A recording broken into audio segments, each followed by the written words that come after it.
Amazing. Thank you, everybody, for joining us today. We've got people from Alberta, BC, New Brunswick, Brazil, Ontario. This is fantastic. So I think we still have some people joining us. South Africa, amazing. Welcome. But let's get started today with our connected conversation today. I'm really excited about this one. This one is going to be about the role of mental health in obesity management. And I know this is one that we hear a lot about. So I think this will be a great one. Our guest is Dr. Sanjeev Sockalingam. He's the director of bariatric surgery, the psychosocial program at the Toronto Western Hospital University Health Network. Understanding the relationship between mental health and obesity, as I said, is something that comes up super frequently for us. And I think there's many ways this conversation will go today, and there's no one better to have this conversation with than Sanjeev. So we'll let you introduce yourself in a moment. But first, just for anybody who may not have joined a connected conversation before, this is our monthly series that is brought to you by Obesity Canada. And it is in these conversations that we really want to dig into the important topics for people living with obesity and really connect with the experts in the field to try and get some answers or just some connections. From advocating to access for evidence-based treatment, issues related to diet culture, weight bias, discrimination, and also focusing on innovating healthcare in Canada. These conversations will address the complexity of the chronic disease and the barriers that exist for those of us living with obesity. My name is Lisa Schaefer. For anybody who hasn't met me before, I'm a patient advocate and I am a member of the OC Connect community. For the last 5 years, it has been my absolute pleasure to volunteer and serve Obesity Canada, working in the public engagement committee, and working on advocacy. I really believe in this. This is something that I have lived with my whole life, and I love that we're slowly but surely changing these conversations. As ever, by my side is my sidekick, Dr. Ian Patton. Ian, if you want to introduce yourself and let everybody know the lay of the land today. Sure, sounds good. Thanks for that intro, Lisa.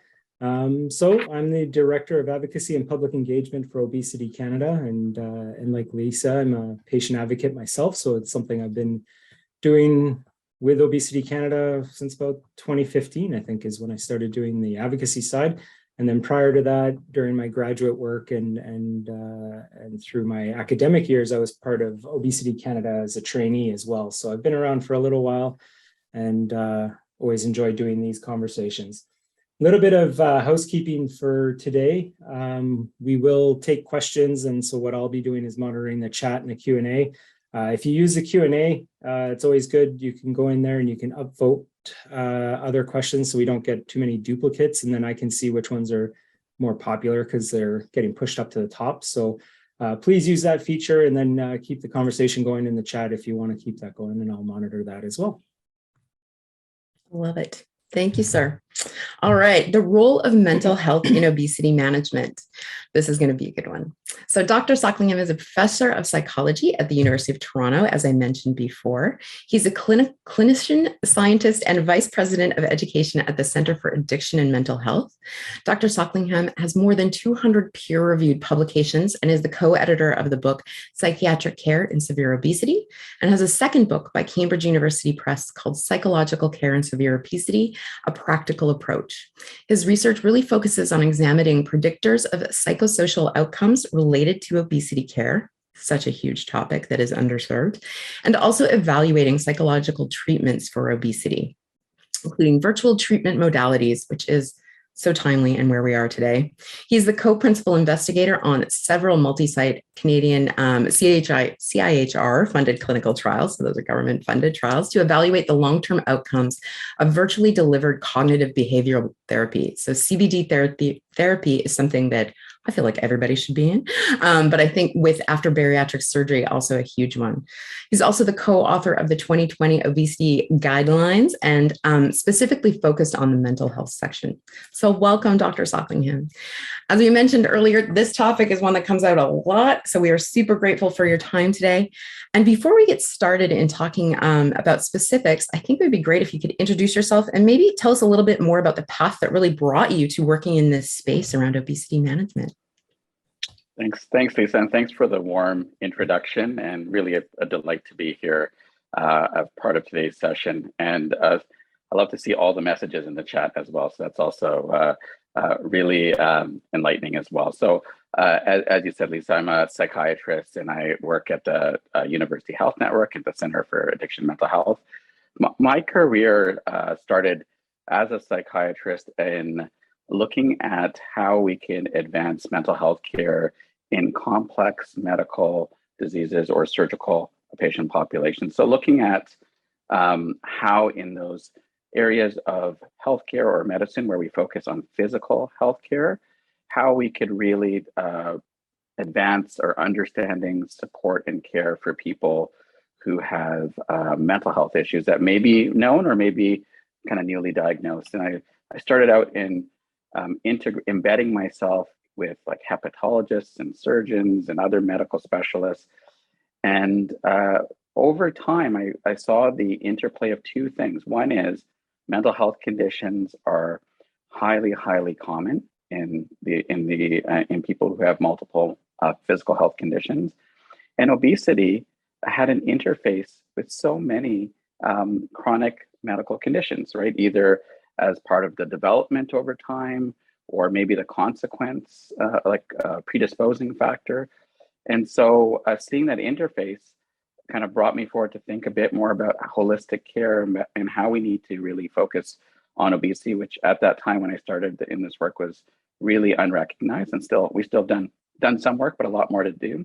And then mental health as well, right? And probably the other common factor is there's a lot of stigma related to mental health and a lot of stigma related to obesity.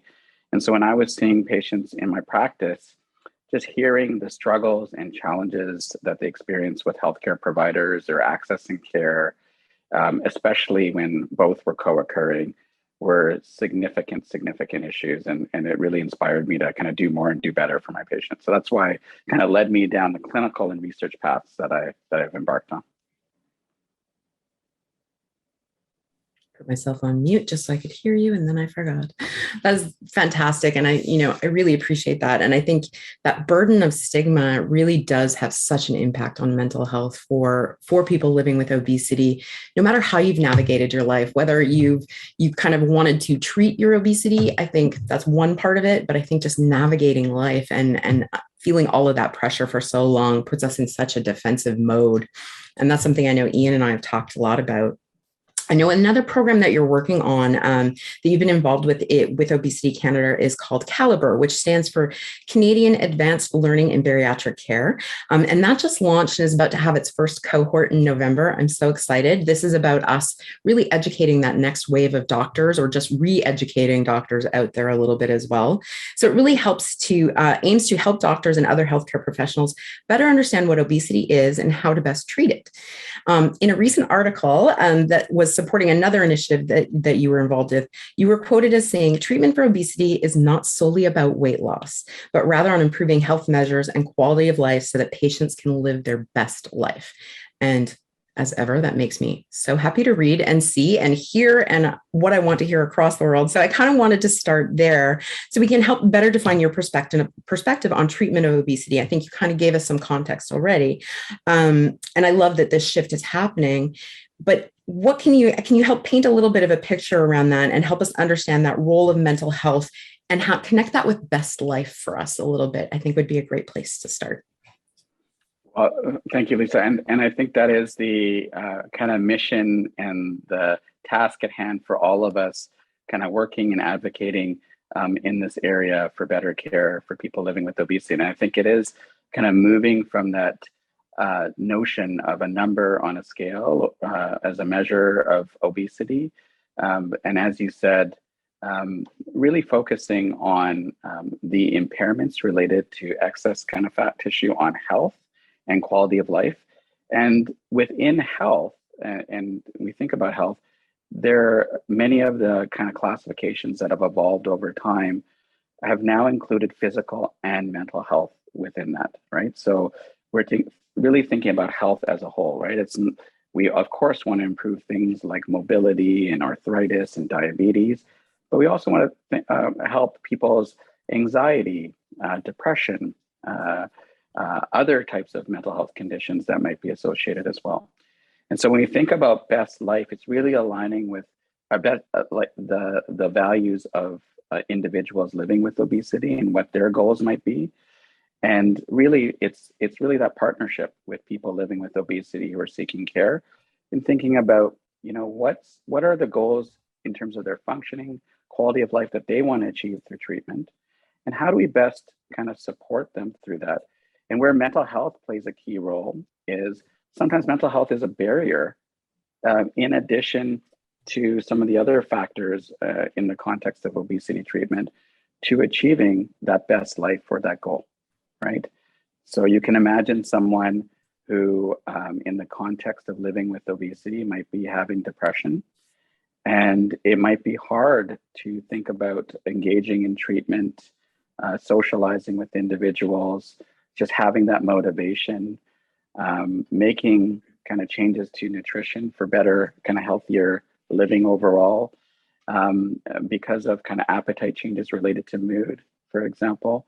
And so if we just ignore mental health or depression in that context, we're not really doing our full scope and full impact for people living with obesity or seeking care. And so I would just want to underscore, if there's one thing you have to take away from today, it's really when we talk about health and quality of life, we're talking about mental health and mental quality of life as well.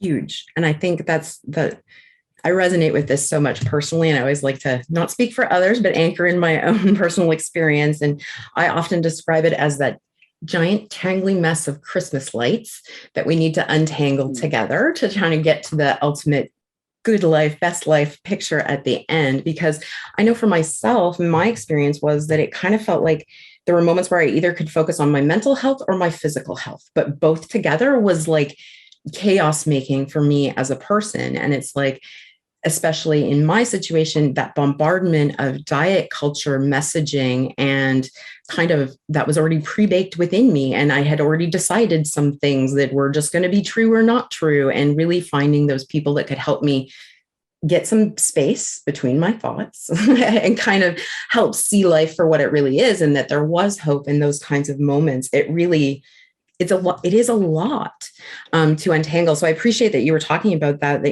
mental health can be a barrier to getting to some of those solves for physical health. I think that's a very big moment for a lot of people. And that can take more than one approach to kind of get at. Does that resonate with you, kind of how I'm describing that? What your experience has been? Absolutely. And we often talk about it as kind of integrated care, like bringing in those two kind of phenomenon back together, the physical and mental health components.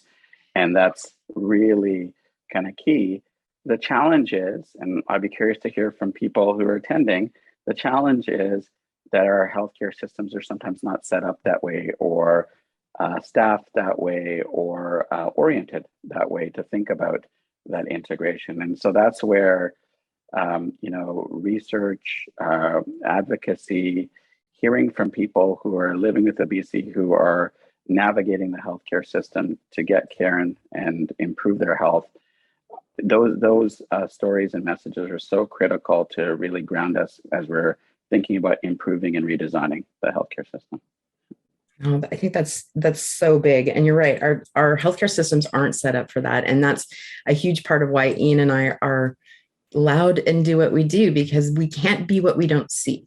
So we need to champion for people that you are allowed to advocate and ask questions and kind of ask to connect, ask people to help you connect the dots between these different things. If you're constantly hitting the same wall, there has to be something there. And for a very long time, as a person living with obesity, my default was to go, okay, well, I'm the problem. And I think that's such a big burden that is on so many of us that we need to try and alleviate, is to realize that this is so much bigger than you, and there is no one cause and there is no one cure around this. No question there, just Lisa talking. Ian, do we have anything in the chat that we want to bring in as it relates to best life, or should we dig into talking a little bit more, understanding some of the nuance? I see some of that there. Yeah, we got a question that can come up, I guess, when we talk about one of our sections coming up. So I think we're all right for that. Awesome. But then there's a question just came in that being denied life-altering surgery strictly based on BMI is emotionally devastating, which I think is an interesting one that I'm glad this is brought up, because we just had a webinar not long ago about people being denied access to, surgery this was in regards to like knees and hips, but it happens all the time for other cases because of BMI. And then the damage that's done mentally for those people who aren't improving their quality of life, or, are sent home without much hope or advice on how to manage obesity to get to the point where they can have surgery. That sort of stuff can add to the, the anxiety and the other issues that go along with it. So it's very interconnected. And I'm wondering if that's something you see in practice. Like, is that something that gets brought up with the people that you work with? Yeah, and I think it's a great question. I think the BMI issue, I'll just address that kind of head on, that's always a challenging one. We do have these criteria that are set for surgical interventions for obesity, and they are the criteria or guidelines. But as everyone knows, guidelines are meant to evolve and be challenged over time. And I know there's lots of great research looking at bariatric surgery for obesity treatment for people with lower BMIs who may have diabetes or other comorbidities that might have benefits. And I think we do need that research and evidence to start evolving our thinking around this and be a bit more individualized and not rely solely on one measure, BMI, which we all know is a faulty measure of being the indicator of who gets surgery or not at that first stage. So I think that's first and foremost. I think it's evolving and there's lots of dialogue on this. And I think the evidence and the studies are underway to kind of start to shift our thinking about this in a more personalized manner. The second piece, I think, is, correct me if I'm wrong, and what you're getting at is when people are kind of denied surgery for a variety of reasons, and the psychological impact and how that might impact someone's ability to kind of move forward with their interest, motivation in improving their quality of life. And that one is one that is really important to me. And when we started our bariatric surgery program at UHN, it's one I kind of struggled with, because I got into healthcare to help people, right? I want people to kind of get access and advocate for access to care. I think that there are, the way that things have shifted is, I'll take surgery, for example. It's not a yes, no. Oftentimes psychiatrists and psychologists or mental health professionals are involved in bariatric surgery assessments. And historically, we used to be thought of as gatekeepers. And we're not, yes, no, telling people who's in, who's out. That's not what I see my role is. And whenever we talk now, I think the field is shifting to thinking about that there's a readiness, that we have a commitment to prepare people for these procedures, right? And we're working in partnership with individuals. So, I'll take mental health. Mental health may be more challenging to manage at certain times in one's life and may need more treatment. And so we might delay surgery to get that optimized so that someone might have a great outcome afterwards. I'm also mindful, though, that we need to think about, as we're coming up with these paths, it can be discouraging and disappointing for anyone where this is their sole treatment, and it's really taken a lot of courage and perseverance to get to this point for an individual. And so it's important for us to provide continuity of care, and so that we are continuing to be engaged with the individual, talking, providing support, debriefing afterwards with patients after we've given information about, we might need to, do this treatment to help with preparation for bariatric surgery, for example, and to ensure that it's not about not having surgery or denying surgery. It's about, a commitment to being ready and to continued support for a person throughout this whole journey with surgery. And that's another thing that you mentioned, the word gatekeeper there, that you sometimes seen as gatekeepers in the bariatric programs. And I think that's an interesting one, because as a patient going through a bariatric program, and when I was doing it, and I went through and I was part of several peer support groups, like on Facebook and stuff like that, people actually go in there and they try and figure out ways to, like, what do I need to say? What can I and can I not say so that I can get through and my surgery gets approved? And so they try and game the system. And I wish the message was out there that it's important that you're truthful and that you're honest and that you have these conversations, because if you're not going to address some of those underlying things, if you're scared to be honest with your doctors going into something as, significant as bariatric surgery, that's a problem, right? Like you might not have the outcomes that you're hoping for. So the best outcomes happen when you're honest. And that message is hard to get across to patients who are so desperate for some sort of treatment. Yeah, absolutely. And it gives me as a healthcare provider, whose role is to support mental health, it gives me insight into do more proactive planning with someone. So as opposed to being reactive later on, and trying to play catch up after surgery, in terms of outcomes. So that really resonates with me. That's huge. I think that, I often use the phrase, I want to help people be able to show up for themselves. And it sounds quite simple, but it for me, it was very new. I had, between diet culture and misunderstanding of what obesity really was, I had moved away from myself, is often how I describe it as well, is that I wasn't really connected with my own self, even though my wise voice inside was saying, ask more questions. Just no isn't enough. It's really hard when you've been so removed from yourself for that long. So that's where I feel like the mental health component really is kind of the first Avenger that kind of needs to show up for us and really help us gain that superpower of a little bit more confidence, a little bit more understanding of where we are in our own journey, and really try and partner with the people across from us, which was also really new. I was so used to that being a more combative dynamic, or one where I was on the defense because they were going to say no to me and just tell me to lose weight, even though my ear just hurts, kind of person. So I love that this is all the things that we're trying to arm people with. But I do think there was a note in the chat as well, kind of talking about ADHD, and there are some common mental health topics that feel like they're quite connected or interconnected in and around the obesity space.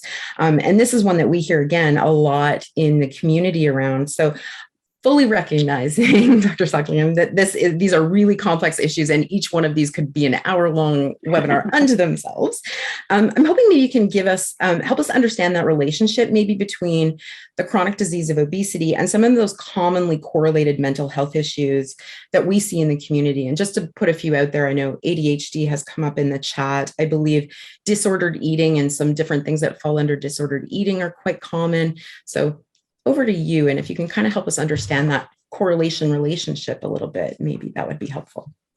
Absolutely. So I'll first say that there's probably two main points that can kind of ground us in this discussion. First is, if you look at all the research over decades on people living with obesity, and the rates of mental illness, so that's depression, anxiety, ADHD, disordered eating like binge eating and others, the rates in people seeking obesity treatment is much higher than the general population. That being said, we also know that people living with mental illness are more likely to also be at risk of developing obesity later on in life or in early childhood. So there's this bi-directional kind of two-way relationship between the two, which is the complexity of really this and all the reasons why you mentioned that this could be a 3-hour kind of workshop that we could chat about, because it is very complex. But it's important to know that there are some kind of commonalities in this kind of bi-directional loop. And I'm happy to talk more about it if there's more questions. But let's break down some of the conditions that you talked about in terms of some of the conditions. So you talked about, I can talk about depression first. I'll start with mood disorders. And we know that there's definitely a link there in terms of depression in many medical conditions, like chronic medical diseases, of higher rates. And we know overall, like rates of depression in people seeking obesity treatment is somewhere around 30%, maybe even 40% at some time during their kind of presentation. So pretty high.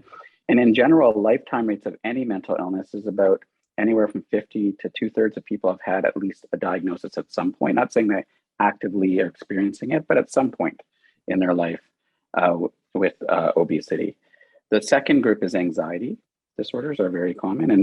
And one that's probably really comes up in my clinical practice and the research is kind of social anxiety, and that might relate to stigma, weight stigma as well, and other experiences that people living with obesity might have. And so you can see how that could be a vicious cycle, having social anxiety and not feeling the need to, like the ease of being able to socialize and access supports or be in those supportive environments, and how that negative feedback loop can be a vicious cycle for people who probably would benefit from support during critical times in their life when they're dealing with obesity management. The third you mentioned is disordered eating, and that's a really complex one. But within that, I would break down probably the two most common questions, and I think people on the chat have talked about this. So binge eating and then food addiction. So let's talk about those two. Binge eating is by far one of the most common formal psychiatric diagnosis. There is a diagnosis of binge eating disorder. It is usually eating larger amounts of food in a short period of time and loss of control over eating, and then a series of symptoms afterwards, like feeling ashamed and bad about that or guilty, doing it in isolation. So there are a constellation of symptoms, and the frequency is at least weekly, but up to it can be daily for some, and over a period of time. And so it has to have an impact on someone's quality of life and functioning and having impairment, and that's binge eating. And that again is very common as people's body mass index. Again, I hate that indicator, but I'll use it because that's what's used in the research studies. But as body mass index increases, so do the rates of binge eating disorder in people. And again, there are some kind of shared pathways as well. Now, food addiction is not a psychiatric diagnosis, but it's been described much more in the last decade by many researchers. And I'll say my position, because it's very controversial, food addiction in the mental health community, that it was mapped on to substance use disorders. So kind of the feeling of cravings and seeking a substance, in this case, food, kind of developing tolerance or withdrawal, kind of spending a lot of time seeking the food, all of those things that are associated with like substance use and other types of addictions.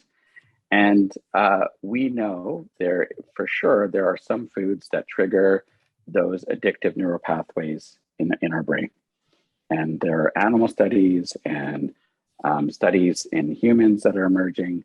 And we also know that obesity treatment, if we look at even medications for obesity treatment, it really shifted to think about brain, like a brain condition, right? So, thinking about, pleasure and reward pathways in our brain, and how do we kind of alter those with medications or other interventions to help support changes for people living with obesity to help their care. So with all of that, there's no doubt that there are these pathways and parallels with food addiction. I think the controversies lie in that food is unlike any other substance. It's widely available. We need it for life. We do know that certain types of food are probably higher risk, but we don't know all the high risk foods, and our research is emerging. But calorically dense type of foods are definitely there. And binge eating and food addiction are like a Venn diagram. They overlap with each other. So there is some overlap, but there's some distinction between the two. Not everyone who has food addiction symptoms has binge eating disorder, and not everyone with binge eating disorder has food addiction symptoms.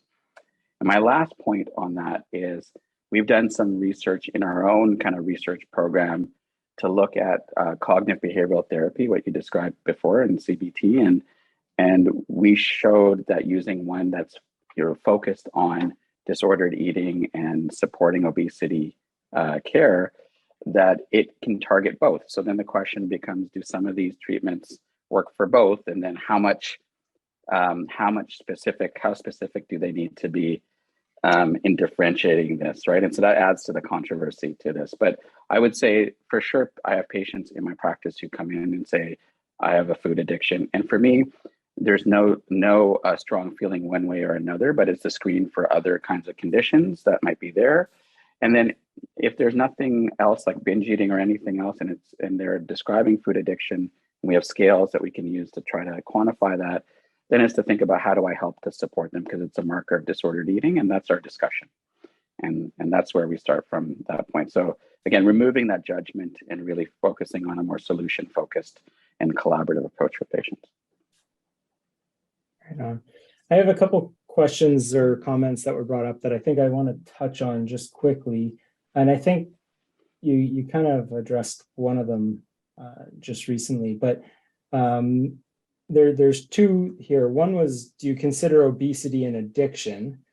And then the other one was, why is obesity not considered in the DSM-V as an eating disorder?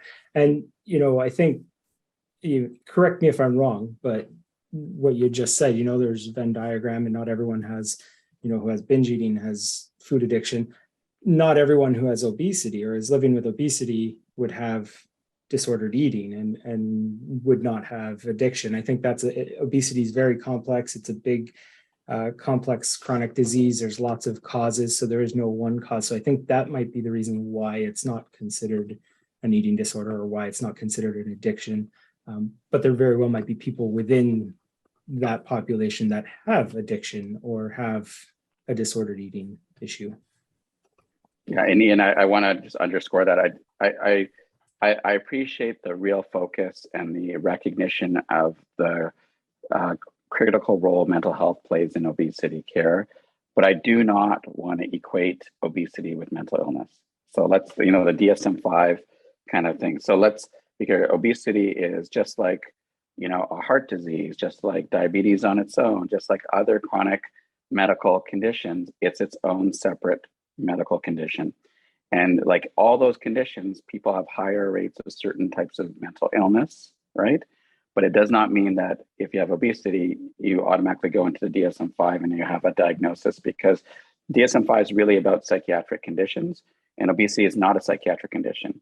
But psychiatric conditions can interfere with obesity care, obesity management, disability, functional impairment for people living with obesity.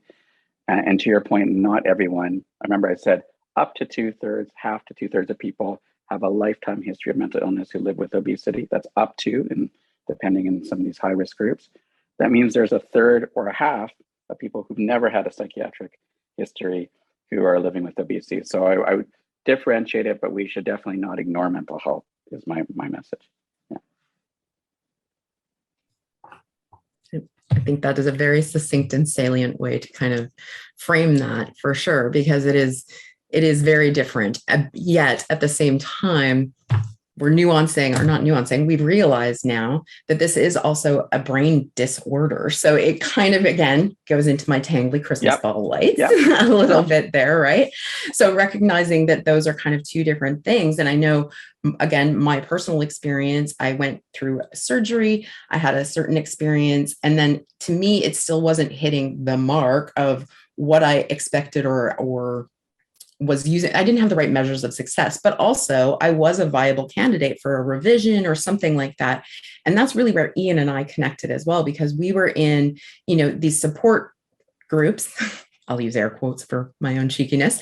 But a lot of people who have navigated healthcare, gone to the point of seeking an intervention, potentially surgery or something else. But when you don't have success, we were still in the shadows, and we were still not the people that were talking or asking for help or asking for more questions. And that's really, I'm a salesperson as well. So that's really the people in the funnel that kind of need to hear this messaging the most and find that community of care that will offer holistic solutions or holistic conversations, even to go, maybe it isn't this, maybe it's this. Let's dial down looking at the scale and focus on some of these other measures. And then you get the micro wins along the way. Does that line up with kind of some of your experiences or how you've seen successful treatment paths for people as well? Yeah, I think it's a lot to do with that. I think, where I like to start is making sure that people, when they're engaging in and seeking care for obesity treatment, whether that's medications, comprehensive kind of interventions with, behavioral nutrition, etc., or surgery, that people are aware of the possibility of and the role of mental health in kind of obesity care, and also destigmatizing it, right? Yes. And so, I really think that, people living with obesity who are in that category that may also be struggling or have a history of struggling with mental illness, that they also are dealing with like that dual stigma, right? And so that requires a really compassionate, empathic kind of provider and care team to be able to create that safe space, to provide that information on that, sharing mental health concerns is not going to result in discharge or anything along that line, but that it's more about engagement, because it's so important to planning forward about how to support someone through obesity treatment and maintenance of the health benefits with treatment. So I think that's the first, is kind of having that education and that dialogue in a safe way, and establishing that relationship with a care provider and team. And then I think it is then being able to empower people living with obesity to kind of self-monitor for those symptoms of mental health, and being able to advocate and access that care where available. And then on the provider side, it's for us to kind of think about when someone's coming in and we're managing their outcomes after, say, bariatric surgery, for example, or medication treatment for obesity, that we're checking in on mental health as a kind of mental health check, right? It's easy to do blood pressure, it's easy to look at like blood sugars, but people sometimes forget to do a mental health check, and like, how's, mood, anxiety, some of the disordered eating. And then really then, if something comes up, to working together and try to do that early intervention. So for me, that's a kind of path of how we might do that together. I love that. And I think you're so right about that. Even post-care, I think often we focus on people navigating, healthcare obesity as they're going to want surgery, navigate surgery. And that, I don't want to perpetuate the belief that that is then the finish line, because there absolutely is no finish line. This is a chronic disease that I will live with my entire life. I have learned more post-surgery than not. I continue to be open to learning more, because science doesn't lie. It just learns more and then tells us about it, is my firm belief as well. So I think all of that is really important, and helping challenge ourselves to like think differently about these moments as well. I think post-care is such a huge part of that. And I just saw a question come up, and I want to anchor it kind of a bit to this, because CBT has been a huge part of my post-care experience. And I don't want to gloss over this fact, because we do have a question. Can we talk a little bit more about CBT, what it is and when it helps? And I don't want to assume everybody understands our lingo here. Sure. So maybe let's talk about CBT for one sec, because I'm a super fan. For sure. So cognitive behavioral therapy has been around as a treatment for many conditions. It's actually got great evidence for depression, anxiety, even binge eating disorder as well. I will say, as a standalone for obesity treatment, there's a little bit of evidence, but it's not great on its own just for obesity, because obesity, as Ian put it, is so complex, right? Like, we can't just say that one treatment is going to be so effective. But if people do have depression, anxiety, or disordered eating, and are living with obesity, then CBT may have benefit in treating those other conditions and supporting someone through that process. So what is CBT? So CBT, we think about like a triad. So I have a triangle in my mind. It's the relationship between kind of feelings, thoughts, and behaviors. So what does that mean? So there may be a situation where someone is making changes in their life. And I know food tends to be one of the pitfalls sometimes for emotions to come up in the context of eating and consumption of different foods. So if someone was seeking treatment, they're seeing their healthcare provider, they're making changes for health in their life and changing their nutrition. And then they have a day where they're eating something that they feel is which is the black and white thinking of CBT, the good and bad types of foods, right? Which set that pitfall of kind of, oh no, I shouldn't have eaten this. And should statements are one type of what we call thought trap or cognitive distortion. And that triggers feelings of feeling disappointed or down, ashamed, guilty. You can pick any of those, but for every individual, it's different. What's their kind of activating type of feeling?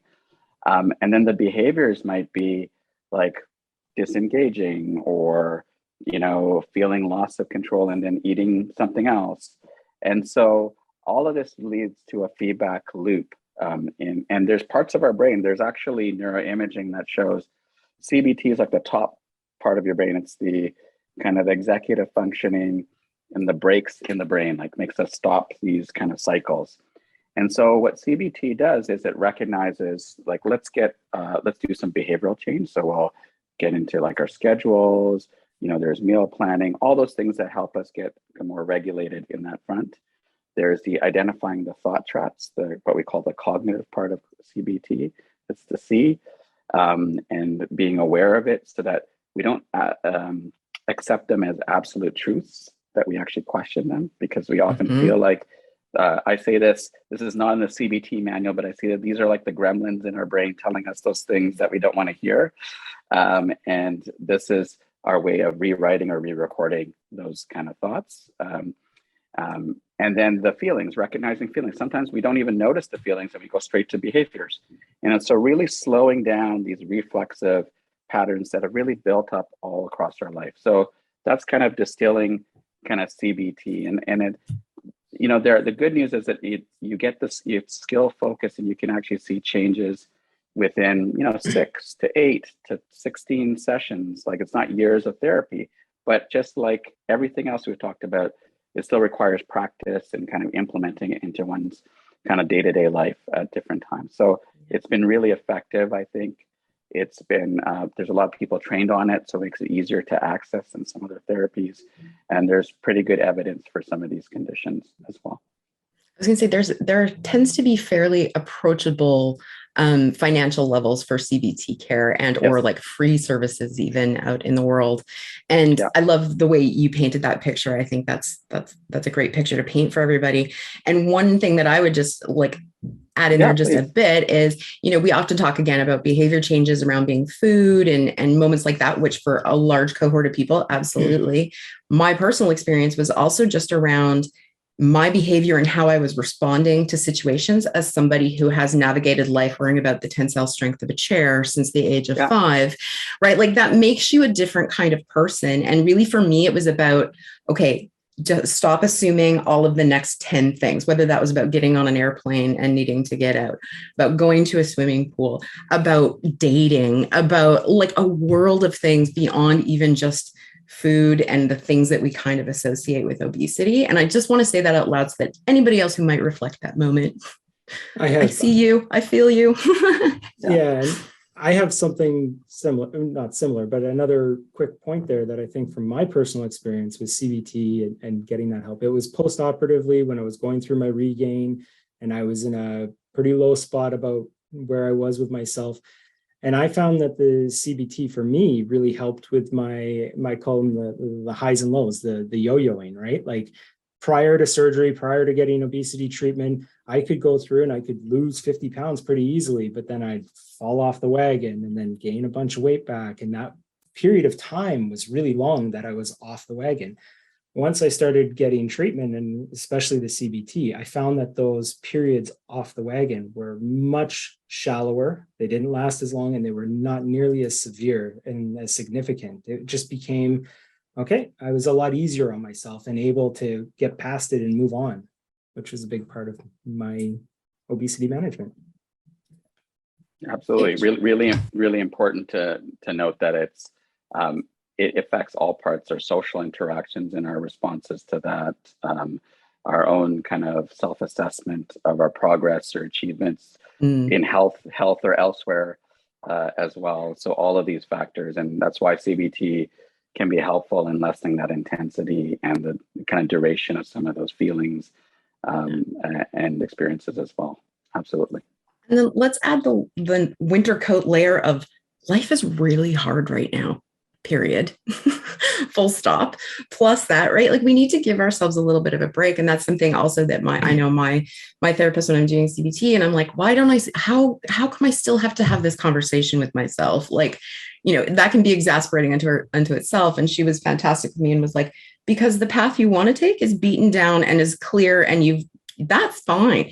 The place you're trying to go still has some weeds and some brambles in it and things, but we need to make it the new path. And I was like, damn it.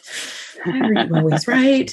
So I love to create hope and kind of paint these pictures for people that there are solutions, opportunities, caregivers out there that get it. So I'd love to, mindful of time, kind of take us there for our last little chunk here and talk about those resources or things that people can do. So as someone who works with obesity patients, what do you look for in terms of long-term success, and or like what kind of journey, or can you help people who might be starting out on this journey and want success, kind of places to start?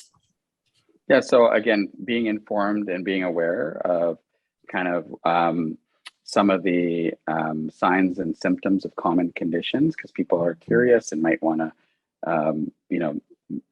self-assess or trying to identify this, and I look for people's experiences when I meet with them to tell me if there's any of this resonates with them or if they've had these experiences. So kind of that information can be helpful, and there's a lot of great resources out there for patients and family members to kind of look at for all the conditions we described. So that's one, kind of being aware of that. Two is, as Ian highlighted, is trying to find providers where you feel safe to have that open discussion, right? And again, I don't anticipate the first time you're meeting a healthcare provider, you're going to kind of divulge everything. Although as a psychiatrist, I have the privilege sometimes that people are sometimes the first time they share things with me in some circumstances. And to me, I think that's a mutual kind of responsibility, one for the person seeking care, but also for the healthcare provider to create those safe spaces to be understanding and curious to understand the individual's journey. So I think that's the other one. I think there's also opportunities, as you've highlighted, to kind of seek treatments around you. There are a lot of resources available, especially after the pandemic, I will say, or during the pandemic. One of the things that came forward is the focus on mental health early in the pandemic, and a lot of resources were created, including virtual resources or digital resources that are out there. And so I would encourage people to kind of seek those. And sometimes they're not even diagnosis specific, that they're available for anyone who might be experiencing any distress. So those are really helpful. And then I would say, there's mental illness and treating kind of mental illness, but there's mental health and wellness, right? And so, I think there are things that we can all do, including myself, to kind of bolster our mental health and well-being. And those are, I will say, sleep, which we know how the relationship of sleep and obesity management and how that goes, but just in mental health, I call sleep the psychiatric vital sign, because most mental health conditions, sleep disturbance is a significant factor. So sleep, our nutrition, I'm not talking about nutrition for weight loss or anything, but just general kind of good nutrition can help. And there are some foods that have been associated with better mood, for example, and a lot of research going on in that area to help with that. And then social support and connection. And that is, again, thinking about what are the support networks, your personal, so family, friends, but also professional support groups that are out there. And I also say this to patients, that it's also knowing which supports are maybe not so good in your relationship, and maybe choosing not to kind of go to those individuals for needs that may not get met and might be led with more disappointment or stress, right? So it's removing those kind of more toxic type of relationships, right? And pursuing those that might be able to provide the support that you need in those moments.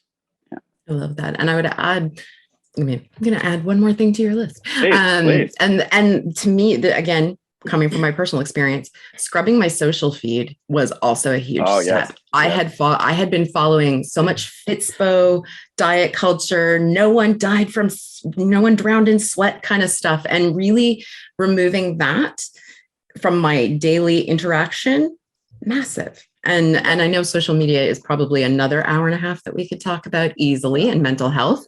But it really is a big one. It's the people who are in our head, and we might be thinking they're pumping our tires when really they're just slashing our tires the whole time. Yeah. And that one came up a lot during the pandemic, as you would know, with not just misinformation, but people's distress. There's actually good research now, during COVID-19 that social media kind of feeds into distress. People who are like scrolling a lot in that doomsday scrolling ended up having, no surprise, greater anxiety, depression, etc. So we've really kind of seen the negative consequences. And so, scrubbing it clean, kind of limiting it can be a huge intervention.